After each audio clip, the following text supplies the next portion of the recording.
Tu es forte, tout le monde le dit. Tu gères, tu assures, tu es là pour tout le monde. On t'appelle quand ça ne va pas, on compte sur toi quand la situation devient difficile. On sait que tu vas trouver une solution, que tu vas tenir. Et pourtant, le soir, quand tu es seul, tu t'effondres. Pas de façon spectaculaire, pas de crise visible, juste cette fatigue profonde qui remonte quand plus personne ne regarde. Ces pensées qui tournent, ces larmes qui arrivent sans prévenir, cette sensation d'être complètement vidé de l'intérieur alors que de l'extérieur, tout le monde te voit forte. Si tu te reconnais dans cette phrase, cet épisode est exactement pour toi. Je suis Eugénie Tino, coach certifié en intelligence émotionnelle, spécialisée en hypersensibilité et estime de soi depuis 2016. Et tu écoutes l'épisode 3 du podcast Femmes hypersensibles. Dans les 2 premiers épisodes, on a exploré ce qu'est l'hypersensibilité et pourquoi ton cerveau ne s'arrête jamais la nuit. Aujourd'hui, on va aller plus loin. On va parler d'un profil très précis que j'adore particulièrement parce qu'il me touche de près et parce que je sais à quel point il est souvent seul avec sa complexité. On va parler de l'hypersensible à fort caractère. Cette femme qui semble forte aux yeux du monde et qui est épuisée à l'intérieur. Cette contradiction apparente qui n'en est pas une. Cette force qui peut devenir un piège et surtout comment transformer tout ça en quelque chose de vraiment puissant. Avant qu'on ne commence, je veux te donner 2 choses immédiatement. Parce que certains d'entre vous n'iront peut-être pas au bout de ce podcast. Je veux m'assurer que tu repars avec ces 2 éléments. Première chose, j'ai créé un e-book gratuit qui s'appelle Faire de son hypersensibilité une force. À l'intérieur, tu vas trouver des outils concrets pour comprendre comment tu fonctionnes vraiment et comment transformer ton hypersensibilité au quotidien. Tu le trouveras en description de cette vidéo. Deuxièmement, si tu veux on parle de ta situation personnellement, j'ai mis le lien pour que tu puisses prendre un appel découvert de 30 minutes en bas de description, sans engagement, sans pression, juste toi et moi. Et si tu aimes ce contenu, abonne-toi maintenant pour ne manquer aucun épisode. Le prochain arrive très bientôt et tu voudrais être là. Alors commençons. On va commencer par définir ce profil clairement parce que quand je parle d'hypersensible à fort caractère, je ne parle pas d'une contradiction. Je parle d'une réalité très précise que beaucoup de femmes vivent sans avoir les mots pour le nommer. L'hypersensible à fort caractère, c'est la femme qui ressent tout profondément, intensément, avec une acuité que la plupart des gens n'imaginent même pas et qui a en même temps développé une façade force qui lui permet de fonctionner dans un monde qui ne sait pas quoi faire de cette profondeur. Concrètement, comment elle se manifeste dans la vraie vie? Elle dit ce qu'elle pense sans filtre, parfois même trop directement, trop vite, avant d'avoir à mesurer l'impact de ses mots. Ce n'est pas de la méchanceté, c'est de la franchise. Mais cette franchise peut blesser sans qu'elle ne le veuille. Elle défend les autres avec une passion et une loyauté qui peuvent surprendre. Quand quelqu'un qu'elle aime est attaqué, elle est là immédiatement, complètement, avec une énergie que peu de gens comprennent. Elle pose des limites, parfois brusquement, parce qu'elle a attendu très longtemps avant de le faire. Parce qu'elle a encaissé. À un moment, tout sort d'un coup. Elle explose après avoir trop longtemps encaissé et ensuite elle culpabilise pour cette explosion. Elle est loyale jusqu'à l'excès. Quand elle s'engage totalement. Quand elle l'aime profondément, sans demi-mesure. Elle pardonne, mais elle n'oublie pas. Chaque blessure, elle enregistre. Chaque trahison laisse une trace. Est-ce que tu te reconnais dans ces comportements? De l'extérieur, tout le monde voit la force, la détermination, l'efficacité, la franchise et tout le monde dit elle gère, elle n'a pas besoin d'aide, elle s'en sort toujours et personne ne voit de l'intérieur. Personne ne voit les nuits où tu t'effondres, les matins où tu t'efforces à te lever parce que tu ne sais pas ce que tu vas faire, les moments où tu voudrais juste qu'on te demande comment tu vas pour de vrai. Alors, comment cette carapace s'est-elle construite? Elle ne s'est pas construite d'un coup. Elle s'est construite progressivement, lentement, à travers des expériences répétées qui lui ont appris que montrer sa vulnérabilité n'était pas safe, pas sécurisé, pas acceptable. Peut-être qu'elle a grandi dans un environnement où les émotions n'étaient pas les bienvenues, ou montrer qu'elle avait mal été, ou montrer qu'on l'avait mal perçue était une faiblesse, où il fallait être forte pour mériter sa place autour de la table. Peut-être qu'elle a vécu des trahisons qui lui ont appris que faire confiance coûtait trop cher. Des moments où elle s'est ouverte et où cette ouverture a été utilisée contre elle, où sa vulnérabilité a été exploitée. Alors progressivement, sans vraiment s'en rendre compte, elle a construit une carapace, un mécanisme de protection, une façon de se présenter au monde, une version d'elle-même qui ne pouvait pas être blessée, ou du moins qui semblait ne pas pouvoir l'être. Et cette carapace a fonctionné, elle lui a permis d'avancer, de fonctionner, parfois même de réussir des choses remarquables, mais à quel prix? Parce qu'il y a une vraie différence entre la vraie force et la force de façade. Et cette différence, je veux qu'on la regarde ensemble. La vraie force vient de l'intérieur. Elle vient d'une sécurité intérieure, d'une connexion profonde à soi-même, d'une estime de soi qui ne dépend pas du regard des autres. La vraie force permet de poser des limites sans avoir besoin de les justifier, d'être vulnérable sans avoir peur que ça détruise, de recevoir de l'aide sans te sentir redevable ou diminué. La force de façade, elle vient de la peur. Elle vient du besoin de contrôler ce que les autres voient, du besoin de toujours assurer pour que les autres ne te quittent pas. Et la plupart des hypersensibles à fort caractère naviguent entre les deux, avec des moments de vraie force authentique et des moments où la carapace est là parce qu'elles ont trop peur de montrer autre chose. Ce que je veux que tu retiennes de cette partie, c'est ça. Cette femme forte que tu es, cette femme qui avance et qui gère, cette femme que tout le monde admire sans vraiment le voir, elle n'est pas fausse, elle est réelle. Mais elle n'est qu'une partie de toi. Elle est la partie qui se cache derrière cette force qui mérite autant d'espace, autant de reconnaissance et autant d'amour. Tu n'es pas seul avec ça. Maintenant, je veux qu'on aille au cœur de ce qui rend ce profil si particulier et si épuisant à vivre au quotidien. L'hypersensible à fort caractère vit avec une tension permanente, une contradiction apparente qui la fatigue profondément et qui la fait parfois douter d'elle-même, se demander si elle est normale, si quelque chose ne va pas chez elle. Laisse-moi te décrire ces contradictions une par une et je parie que tu vas te reconnaître dans plusieurs d'entre elles. Elle est forte mais elle s'effondre seule la nuit. Elle passe la journée à tenir, à gérer, à être là pour les autres, à prendre des décisions, à avancer malgré la fatigue. Et le soir, quand le soir arrive, quand tout le monde dort, quand il n'y a plus personne à soutenir, plus de rôle à jouer, et là tout remonte, les doutes, les peurs, la fatigue profonde, les larmes qu'elle a retenues toute la journée. Et le lendemain matin, elle recommence, elle remet la carapace, elle avance comme si de rien n'était. Est-ce que tu vis cela toi aussi? Elle est directe, mais elle rejoue les conversations pendant des heures. Elle dit les choses, elle assume ses mots, elle n'a pas peur du conflit, du moins en apparence. Et pourtant, après chaque conversation difficile, après chaque moment où elle dit ce qu'elle pensait, elle rejoue, elle analyse, elle se demande si elle a dit les choses de la bonne façon, si elle a blessé sans le vouloir, si l'autre personne lui en veut maintenant, si elle a été trop dure, trop directe. Elle peut passer des heures là-dedans, voire des jours. Elle est indépendante, certes, mais elle a un besoin profond de connexion vraie. Elle s'est construite pour ne dépendre de personne. Elle fait les choses elle-même parce que c'est plus rapide, parce qu'elle sait comment elle veut que ce soit fait, parce qu'elle ne veut déranger personne. En même temps, au fond d'elle, ce qu'elle veut vraiment, c'est quelqu'un qui la voit vraiment, quelqu'un quelqu'un à qui elle peut montrer la partie d'elle qui n'est pas forte, quelqu'un qui reste même quand la carapace n'est pas là. Elle pose des limites, certes, mais elle culpabilise après les avoir posées. Elle dit non, elle sait poser des limites, même si ça lui coûte. Et puis, après, la culpabilité arrive. Est-ce qu'elle a été trop sévère? Est-ce qu'elle a abusé? Elle a blessé l'autre? Est-ce que c'était vraiment nécessaire?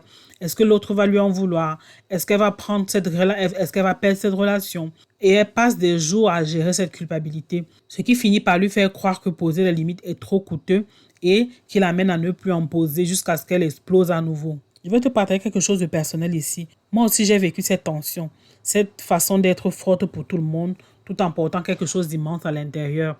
Il y a une période de ma vie où je donnais tellement aux autres dans mes relations, dans mon travail, dans mes rôles, dans mes différents rôles que je ne savais plus ce qui me restait à moi. Je me sentais indispensable partout et invisible à moi-même. Et ce que j'ai appris, c'est que ces contradictions ne sont pas un défaut, elles sont la preuve que tu es incohérente. Elles ne sont pas la preuve que tu es incohérente, pardon, ou instable ou trop compliqué. Ces contradictions sont la preuve de ta profondeur parce que ce que vivent les hypersensibles à fort caractère, c'est quelque chose que très peu de gens comprennent. Elles ont appris à fonctionner dans deux mondes en même temps.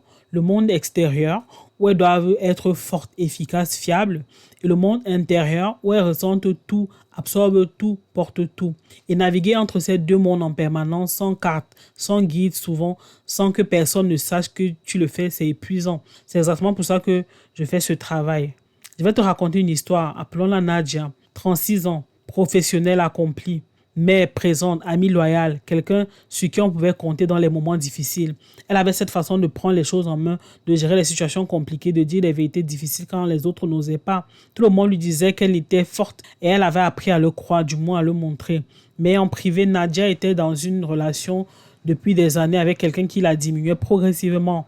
Pas de façon évidente, pas de cris, pas de violence visible, mais des commentaires constants sur ses réactions qu'il trouvait excessives, des silences qui duraient pour lui faire sentir qu'elle avait mal agi, des remises en question de sa perception des choses jusqu'à ce qu'elle ne sache plus ce qu'elle ressentait, jusqu'à ce qu'elle ne sache plus si ce qu'elle ressentait était réel ou inventé. Et paradoxalement, cette femme qui était forte partout ailleurs ne l'était pas dans sa relation. Elle marchait sur des œufs, elle se justifiait en permanence, elle s'exécutait pour des choses qu'elle n'avait pas faites, elle s'excusait pour des choses qu'elle n'avait pas faites et s'était progressivement effacée. Quand Nadia m'a contactée, elle ne comprenait pas comment elle avait pu en arriver là. Elle me disait, je suis quelqu'un de forte. Comment j'ai pu laisser ça se passer? Ce que j'ai vu immédiatement, c'est quelque chose de très précis. La force de Nadia était réelle, mais elle était réactive. Elle se manifestait dans les situations où elle pouvait protéger les autres, défendre une cause, gérer une crise extérieure. C'est une force qui s'est construite vers l'extérieur pour les autres parce que depuis l'enfance, c'est là qu'elle avait appris à être utile, à mériter sa place. Mais vers l'intérieur, vers elle-même, cette force n'était pas de la même façon. Parce que personne ne lui avait appris à se défendre elle-même avec la même énergie qu'elle défendait les autres. Parce que, quelque part, très tôt, elle avait appris que ses besoins, elle, comptaient moins. Que se mettre en avant, c'était égoïste. Que prendre soin d'elle-même, c'était prendre aux autres. La blessure racine chez Nadia, c'était une blessure d'injustice profonde. L'impression que les règles ne s'appliquaient pas de la même façon pour elle que pour les autres. Qu'elle devait donner plus pour mériter autant. Et que si elle s'arrêtait de donner, elle perdrait l'amour et la place qu'elle avait. Et cette blessure, son partenaire l'avait trouvée parce que les personnes qui ont tendance à manipuler ont souvent un radar pour les blessures des autres. Ce qu'on a travaillé ensemble a commencé par quelque chose de simple mais de profond. Apprendre à Nadia à s'appliquer à elle-même la même protection qu'elle offrait aux autres, à se défendre avec la même énergie, à reconnaître quand quelque chose n'était pas juste pour elle et à ne pas minimiser ce qu'elle ressentait parce que ça l'arrangeait de croire que ce n'était pas si grave. Progressivement, Nadia a commencé à voir sa relation différemment, pas à travers les filtres de sa blessure qui lui disaient que c'était de sa faute, mais à travers ses propres yeux clairs et honnêtes. Elle a pris des décisions importantes dans sa vie et la Nadia qui a avancé après ce travail était différente de celle qui était venue me voir, plus ancrée, plus alignée, moins réactive dans sa force et plus consciente de sa puissance. Elle m'a dit quelque chose qui m'a marqué. J'ai compris que ma vraie force, ce n'est pas de tenir quand tout va mal, mais ma vraie force, c'est de savoir quand m'arrêter. Et ça change tout. La leçon de l'histoire de Nadia, c'est celle-ci. La force qui se tourne vers l'extérieur et qui oublie de se tourner vers l'intérieur, finit par nous trahir. Apprendre à se protéger soi-même avec la même intensité qu'on protège les autres, c'est l'un des chemins les plus courageux. Et ce chemin se trace bien plus vite quand on est bien accompagné. Maintenant, je veux qu'on parle de quelque chose qui est peut-être difficile à entendre, mais qui est important de dire clairement. La force peut devenir un piège. Et pour l'hypersensible à fort caractère, ce piège est particulièrement subtil et particulièrement dangereux parce qu'il ressemble à une qualité de l'extérieur. La carapace empêche de recevoir de l'aide. Quand tu te présentes au monde comme quelqu'un qui gère les gens finissent par te croire et ils arrêtent de te proposer de l'aide. Pas parce qu'ils ne veulent pas t'aider, mais parce que tu sembles ne pas en avoir besoin. Et même quand ils proposent, tu refuses. Parce que quelque part, accepter de l'aide, c'est admettre que tu n'y arrives pas seul. Et ça, tu ne peux pas te le permettre. Alors, tu continues à tout porter seul, en te disant que c'est plus simple comme ça, que tu peux pas faire confiance aux autres pour bien faire les choses. Et que si tu veux que ce soit bien fait correctement, il faut que tu le fasses toi-même. Et petit à petit, tu te vides sans que personne ne s'en rende compte. Parfois même sans que toi-même tu ne t'en rendes compte jusqu'à ce que ce soit trop tard. C'est lourd à porter, je t'entends. L'indépendance cache souvent une peur profonde de l'abandon. Cette indépendance farouche, ce besoin de ne compter que sur soi, souvent elle ne vient pas d'une vraie liberté. Elle vient d'une blessure, la blessure d'avoir demandé de l'aide et de ne pas en avoir reçu, d'avoir fait confiance et d'avoir été déçu, d'avoir eu besoin de quelqu'un et de s'être retrouvé seul. Alors tu as décidé de ne plus dépendre de personne parce que comme ça, tu ne peux plus être abandonné. Comme ça, tu contrôles. Comme ça, tu es en sécurité. Mais voilà ce que cette indépendance te coûte réellement. Elle t'isole, elle t'empêche de créer les vraies connexions que tu recherches profondément. Parce que les vraies connexions demandent de la vulnérabilité. Et la vulnérabilité, tu l'as mise sous la clé il y a longtemps. La directivité cache souvent une blessure d'injustice non soignée. Cette façon de dire les choses directement, parfois trop directement souvent, elle vient de quelque chose, d'une révolte intérieure contre tout ce qui n'est pas juste, contre les doubles standards, contre les personnes qui profitent, contre les situations où tu t'es senti lésé, non reconnu, traité de façon inégale. Et cette directivité peut être une vraie force quand elle vient d'un endroit de clarté et de valeur. Mais quand elle vient de la blessure, elle peut blesser les autres sans que tu ne le veuilles. Elle peut fermer les portes que tu aurais voulu garder ouvertes. La loyauté absolue devient de l'auto-abandon. Tu es d'une loyauté rare. Quand tu aimes quelqu'un, tu l'aimes complètement. Tu es là, toujours, quoi qu'il arrive, et c'est magnifique. Mais cette loyauté, quand elle n'est pas réciproque, elle va vers des personnes qui n'en sont pas dignes et elle te fait rester dans des situations qui te font du mal. Elle se retourne contre toi. Tu te sacrifies pour que les autres restent et en faisant ça, tu te perds toi-même. Et le prix émotionnel de tout ça, c'est l'épuisement. Un épuisement profond, pas seulement physique, mais émotionnel, existentiel. La sensation de s'être dépensé sans jamais vraiment se ressourcer, d'avoir donné sans avoir reçu, d'avoir été fort sans jamais avoir pu être fragile. Et un jour, la carapace finit par craquer. Pas forcément de façon spectaculaire. Parfois, c'est juste une larme qui vient sans prévenir. Parfois, c'est une fatigue qui passe après, qui ne passe pas avec quelques nuits de sommeil. Parfois, c'est une colère qui éclate pour quelque chose d'insignifiant parce que tout le reste s'est accumulé depuis trop longtemps. Et là, tu te retrouves face à toi-même, face à tout ce que tu as apporté, face à la partie de toi que tu as mis sous clé. C'est lourd à porter, je t'entends, et ce moment peut être le début de quelque chose d'important. Voici une deuxième histoire. Appelons-la Isabelle, 42 ans, responsable de l'équipe dans une grande entreprise, reconnue pour son efficacité, sa rigueur, sa capacité à gérer des situations complexes. Ses collègues la considéraient comme un pilier. Son management lui faisait confiance pour les dossiers difficiles. Elle était, selon les mots de son directeur, quelqu'un sur qui on peut toujours compter. Et Isabelle avait cru pendant des années que c'était suffisant, que le fait d'être compétente, fiable, indispensable lui garantissait une place stable et respectée. Puis une réorganisation, un poste qu'elle convoitait depuis des années attribué à quelqu'un de moins expérimenté. Et Isabelle avait continué à faire son travail, à donner, à assurer, à être là. Elle s'est retrouvée invisible. Derrière la déception professionnelle, il y avait quelque chose de plus profond. Une femme qui avait appris depuis l'enfance que l'amour et la reconnaissance s'obtenaient par les résultats, par les efforts, par la performance, qu'il fallait mériter sa place en étant la meilleure, la plus fiable, la plus indispensable. Alors, elle avait transféré ce mécanisme dans sa vie professionnelle, travailler plus que les autres, prendre en charge plus que sa part, être disponible, toujours, sans se plaindre, sans demander. Et elle s'était épuisée sans que personne ne le voie. La blessure derrière tout ça, c'était une peur profonde de ne pas être suffisante. Et la peur, et la seule réponse qu'elle avait trouvée, c'était d'être parfaite. Mais la perfection ne suffit jamais parce que la barre se déplace toujours. Ce que Isabelle a commencé à explorer, c'est quelque chose de simple qui l'a surprise. Se demander ce qu'elle voulait, elle, pas son entreprise, pas son équipe. Elle, Isabelle, qu'est-ce qu'elle voulait vraiment? Elle a eu du mal à répondre parce qu'elle n'avait pas l'habitude de se poser cette question. Progressivement, elle a appris à se distinguer de ce qu'elle faisait par peur et ce qu'elle faisait par vraie conviction. À poser des limites sans culpabiliser, à exister sans avoir besoin de justifier par sa productivité.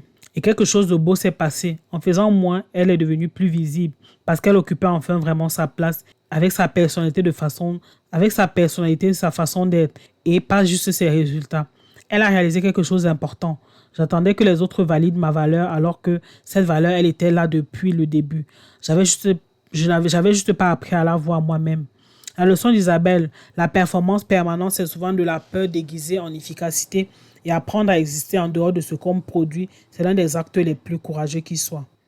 Maintenant, je vais te donner des outils concrets parce que comprendre, c'est la première étape, mais transformer, c'est ce qui change vraiment la vie. Je vais te donner 5 clés pour passer de la force réactive à la puissance consciente. La force réactive, c'est celle qui répond à la peur, qui s'active quand tu te sens en danger, incomprise, injustement traitée. La puissance consciente, c'est celle qui vient de ta connaissance de toi-même, de ton alignement avec tes valeurs, de ta capacité à choisir comment tu veux réagir plutôt que de réagir automatiquement. C'est ça la différence et c'est une différence qui change tout dans la vie quotidienne. Clé numéro 1. Apprendre à recevoir sans te sentir redevable. C'est l'une des choses les plus difficiles pour ce profil. Recevoir, accepter de l'aide, laisser les autres donner. Pourquoi c'est difficile? Parce que quelque part, tu as appris que recevoir créait une dette, que si quelqu'un t'aidait, tu lui devais quelque chose en retour et que cette dette était inconfortable. Alors tu préfères ne rien demander, ne rien recevoir pour rester libre et ne rien devoir à personne. L'action concrète, c'est celle-ci. La prochaine fois que quelqu'un t'offre de l'aide, avant de refuser automatiquement, fais une pause, respire et demande-toi, est-ce que j'ai vraiment envie de refuser? Ou est-ce que c'est le réflexe qui parle? Si tu observes ce qui se passe en toi, la gratitude pas la culpabilité, la connexion pas la dette. Clé numéro 2, distinguer la vraie limite de la réaction blessée. Les hypersensibles à fort caractère posent les limites. C'est l'une de leurs forces. Mais toutes les limites ne viennent pas du même endroit. Certaines viennent d'une vraie connaissance de soi, de tes besoins, de ce qui est juste pour toi. Et certaines viennent de la blessure, de la réaction à quelque chose qui t'a fait mal. La différence, tu la sens dans le corps. La limite qui vient de toi est calme. Elle vient d'un endroit stable. Elle ne cherche pas à punir. Elle cherche juste à te protéger, à protéger quelque chose d'important pour toi. La limite qui vient de la blessure, elle est souvent plus émotionnelle, plus urgente, plus teintée de colère ou de douleur. L'action concrète, c'est de te poser cette question avant de poser une limite dans un moment chaud. Est-ce que je pose cette limite parce que c'est vraiment juste pour moi ou est-ce que je réagis à quelque chose qui m'a blessé? Les deux peuvent coexister, mais savoir lequel drive ta réaction te permet de choisir comment tu veux la poser. Clé numéro 3. Laisser les autres voir ta vulnérabilité sans perdre ton autorité. C'est peut-être la clé la plus difficile et la plus transformatrice. Il y a une croyance très ancrée chez les hypersensibles à fort caractère. Si je montre ma vulnérabilité, je perds mon autorité. Si je montre que j'ai peur, que j'ai besoin, que je souffre, les autres vont moins me respecter. Je vais perdre ma place. Et c'est faux, profondément faux. La vulnérabilité partagée avec discernement, avec les bonnes personnes, dans les bons contextes, ne diminue pas l'autorité. Elle la renforce. Parce qu'elle montre quelque chose de rare, l'authenticité, le courage de se montrer entier plutôt que parfait. L'action concrète, c'est de choisir une personne de confiance dans ta vie, une personne qui t'a montré qu'elle était fiable et bienveillante et de lui montrer une petite partie de toi que tu caches habituellement. Pas tout, juste un peu et observe ce qui se passe. Observe si le monde s'effondre. Oui, il ne s'effondrera pas. Clé numéro 4. Utiliser ta directivité comme outil de connexion plutôt que de protection. Ta directivité est un atout réel. Ta capacité à dire les choses clairement, à nommer ce qui ne va pas, à ouvrir des conversations difficiles, c'est quelque chose que beaucoup de personnes apprécient, même si elles ne le disent pas toujours. Mais parfois, cette directivité vient trop vite, avant que l'autre soit prêt à entendre, avant que la connexion soit établie. Et alors, au lieu de créer de la clarté, elle crée de la distance. L'action concrète, c'est d'ajouter une question avant ta directivité. Au lieu de dire directement ce que tu penses, commence par demander est-ce que tu es disponible pour qu'on parle de quelque chose? Est-ce que c'est le bon moment? Ça prend 10 secondes et ça change complètement la façon dont ce que tu vas dire est reçu. Clé numéro 5. Te permettre d'être forte et d'avoir besoin de soutien. C'est peut-être le plus fondamental de tout parce que quelque part tu as cru que deux choses ne pouvaient pas coexister. Que si tu avais besoin de soutien, tu n'étais plus vraiment forte, que la force excluait le besoin. Et c'est faux, profondément faux. Les personnes les plus puissantes que je connais sont celles qui savent à la fois être fortes et reconnaître quand elles ont besoin d'aide, qui savent à la fois avancer seules et chercher du soutien quand c'est nécessaire, qui savent à la fois se protéger et se laisser protéger. L'action concrète, c'est de te poser cette question une fois par semaine. De quoi ai-je besoin là, maintenant, que je n'ai pas encore demandé, et de faire une petite chose pour l'obtenir. Ces 5 clés semblent simples à énoncer, mais dans la vraie vie, les mettre en pratique demande du temps, de la patience envers soi-même et souvent un espace sécurisé pour s'y exercer vraiment. C'est là que l'accompagnement adapté fait toute la différence. Je veux prendre un moment pour te parler de façon plus personnelle parce que tout ce dont on a parlé aujourd'hui, je ne le connais pas certainement de façon théorique, je le connais de l'intérieur.